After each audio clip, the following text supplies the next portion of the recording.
All right, so 6-4, looking at solving systems, which are technically called special systems.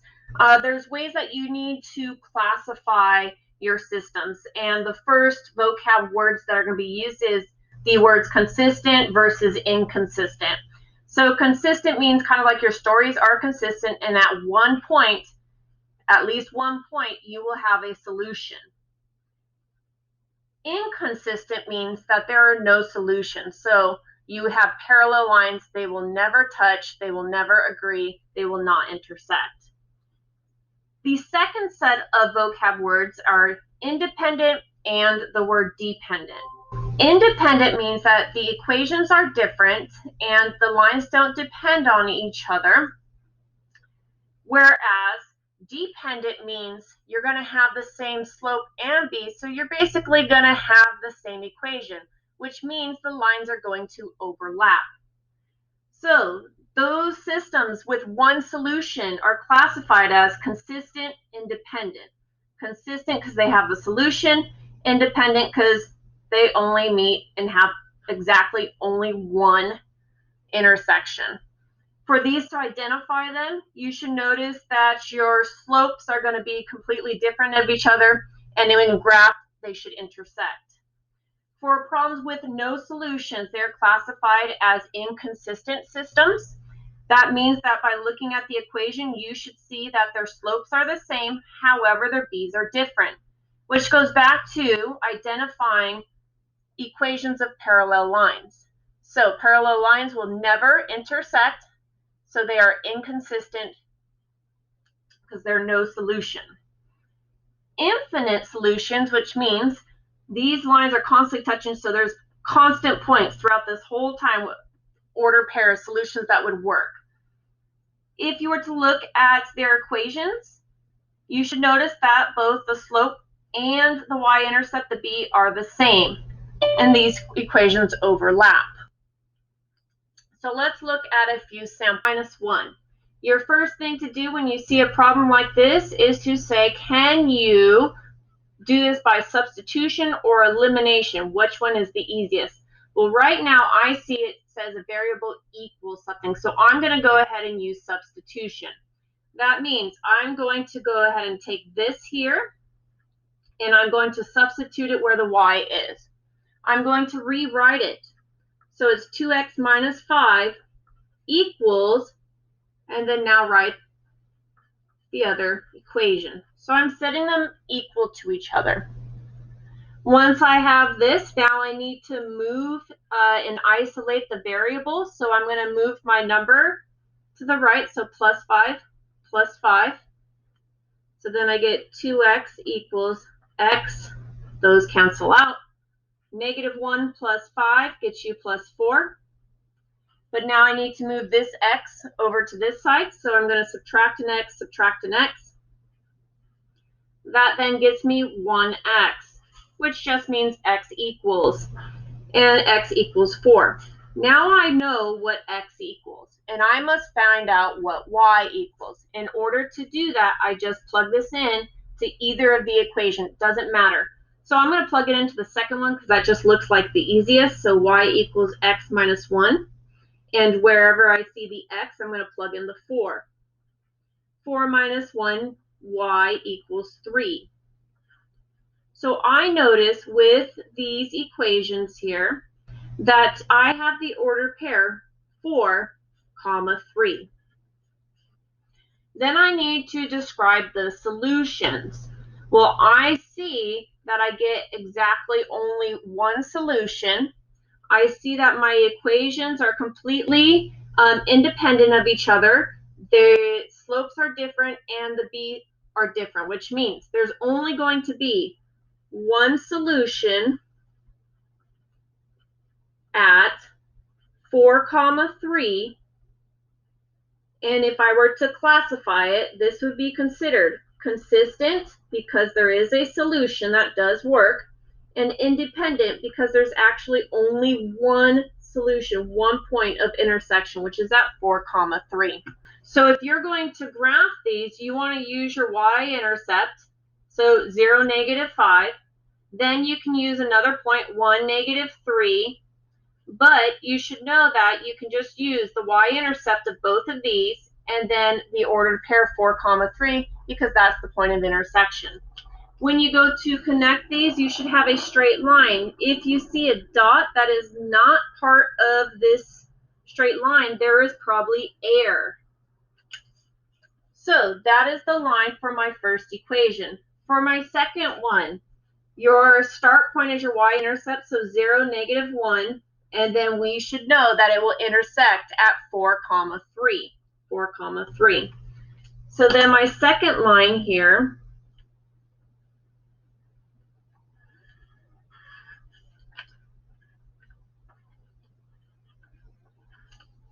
should show that it intersects at 4, 3, which is the solution to a system that is consistent and independent. Negative 3x plus y equals 1, or y equals 3x minus 4. So when I rewrite it, it would be negative 3x plus, plug in where the y is, 3x minus 4, and then you have your 1. All right, so now let's combine terms. Negative 3x plus 3x makes 0x minus 4 equals 1. Then move the number over. 0x ends up making 0, and you add the 4 to both sides, 5. Does 0 equal 5? No, 0 does not equal 5. So if you lose your variable, because 0 times x is 0, and then you do inverse operation, plus 4 plus 4, 4 plus 1 makes 5, this is not true. Then you should know that this is going to be classified as inconsistent, and they should be parallel if you were to look at the equations and graph them. So that would be your next objective, is to set the equations up into y equals mx plus b, and then look to see, are your slopes the same, but your b's different? So up here, if we were to move this around, so y equals plus 3x plus 1, so I just inverse off this to get it into proper format, and then I've rewrote this guy, you should notice slopes are the same, but the b is different. So these two lines here are going to be parallel lines. How to check that? You can go ahead and graph them. They should not intersect. So your first point is always going to be your y-intercept, so that's 0, 1. And the slope is 3, so that means up 3, 1, 2, 3, right 1. So this would be the line of the first equation in the system. The second one, it should be at 0, negative 4, 1, 2, 3, 4, with the same slope, up 3, 1, 2, 3, right 1. Connect the two dots, and what you should see are two parallel lines. So these would have no solution, they would never intersect. All right, so you have 2x plus y equals 4, and 4x plus 2y equals 8. Y equals negative 2x plus 4. All I did was move the 2x, so since it's positive 2x, if it were to be moved, it would be negative 2x. This guy here, if I were to move it around, I would have 2y equals, that would come over, since it's positive 4x, it would be negative 4x when it moves, plus 8. This is not done because everything here needs to be divided by 2. Once I do that, if I were to divide all of them by 2, you see that y equals negative 2x plus 4.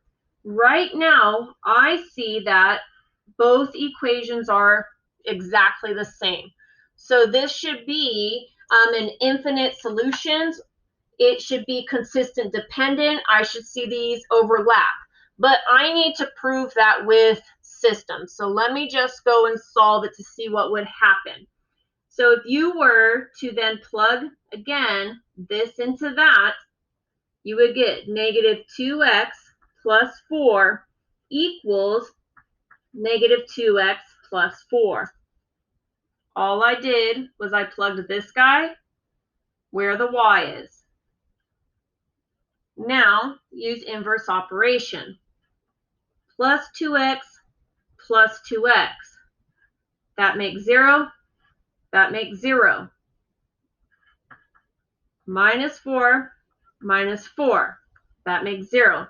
Does 0 equal 0? Yes. That means that this is going to be infinite solutions, which means all points on the graph. These overlap, and they are considered consistent dependent. 0, 1, 2, 3, 4. Start with your y-intercept, 0, 4. Then follow your slope, down 2, 1, 2, right 1. Connect the line.